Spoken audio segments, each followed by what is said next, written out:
આમોદ શહેરમાં વારંવાર ઉભરાતી ગટર અને ઘરની આસપાસ ફેલાતા ગંદા પાણીના પ્રશ્ને હવે સ્વચ્છતા સાથે પરિવારના સ્વાસ્થ્યનો મુદ્દો પણ ચર્ચામાં આવ્યો છે।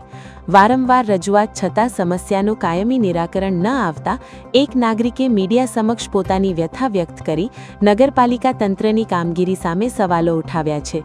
નાગરિકના જણાવ્યા મુજબ તેમની ધર્મપત્ની હાલ બીમાર હોવાથી દવાખાનામાં સારવાર હેઠળ છે।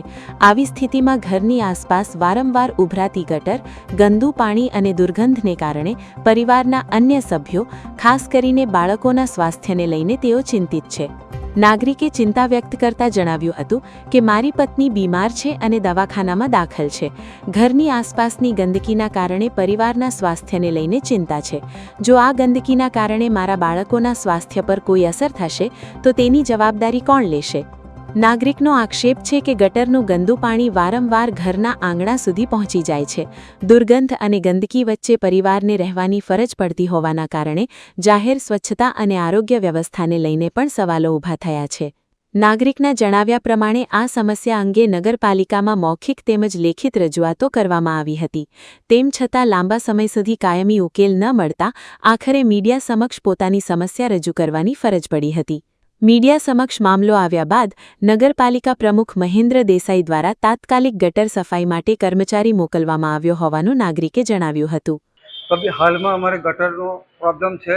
મારા ઘરમાંથી નીકળાતું નથી બહાર, એવું ચેમ્બર બનાવેલું છે એ લોકોએ।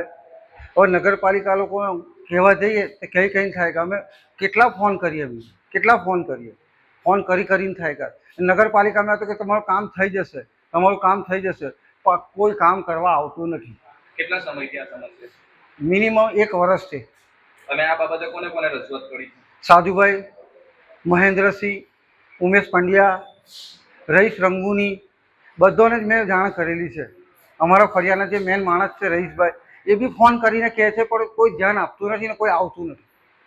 ને એક સળિયો લઈને આવે, સાફ કરતને જતા રહે, પણ આ ગટરનો કોઈ ઉલ્લેખ કે કશું લાવતા નથી। તો એનું શું કરવું?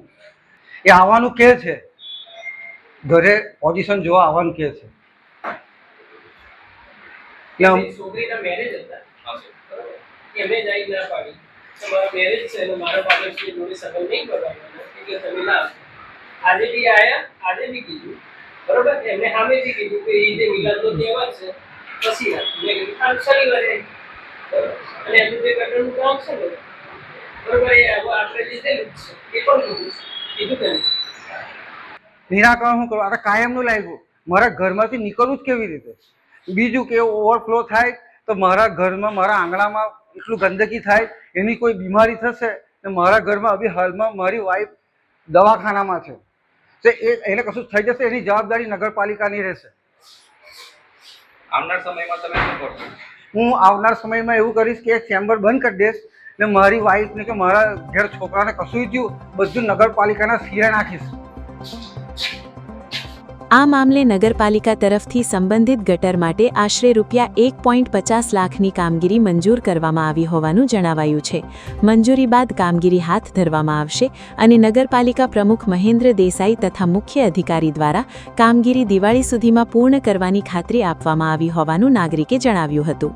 પરંતુ અહીં સૌથી મોટો સવાલ એ છે કે કાયમી કામગીરી પૂર્ણ થાય ત્યાં સુધી નાગરિકો અને તેમના પરિવારોને ગંદકી અને દુર્ગંધ વચ્ચે કેટલો સમય રાહ જોવી પડશે? ભૂગોળ ગટર યોજના હતી એ વારંવાર ત્યાં ચોકઅપ થાય છે, છેલ્લું જ એમનું ઘર છે, પણ કહેવાનો મતલબ એવો છે કે તઈ એ સોલ્યુશન આવ્યું નથી। એટલે મેં સ્પેશિયલ 12/6/2026ના રોજ સામાન્ય સભાની અંદર સ્પેશિયલ ગટર લીધેલી છે એમના ઘરેથી લઈ, અને જે ધોબીને આગળ જે પાછલા પટેલ ફળિયાની અંદર જે ગટર નીકળે તે ગટરનું આજે એસ્ટિમેટ બની ગયું, ટીએસ પણ મળી ગયેલી, તાંત્રિક મંજૂરીની અંદર છે। હવે પછી એનું ખાલી ટેન્ડરિંગ પ્રક્રિયા જ બાકી છે, તો એનો કાયમ ઉકેલી આવશે જ। અત્યારે જે ભૂગર્ભ ગટર યોજના છે તે સદંતર બંધ કરવી મારા માટે મુશ્કેલ છે, કારણ કે ત્યાંના રહીશોની જે એ છે એક જણના લીધે કે એ ગટર લાઈન બંધ ના થાય। જ્યારે એમની અરજી આવે ત્યારે અહીંથી અમે માણસ મોકલીએ અને પ્રોબ્લેમનું સોલ્યુશન કરીએ। YouTube પર KNK મીડિયા નેટવર્કને સબસ્ક્રાઇબ કરો, Facebook અને Instagram પર ફોલો કરો અને દરેક પોસ્ટને લાઇક અને શેર કરવાનું ભૂલશો નહીં।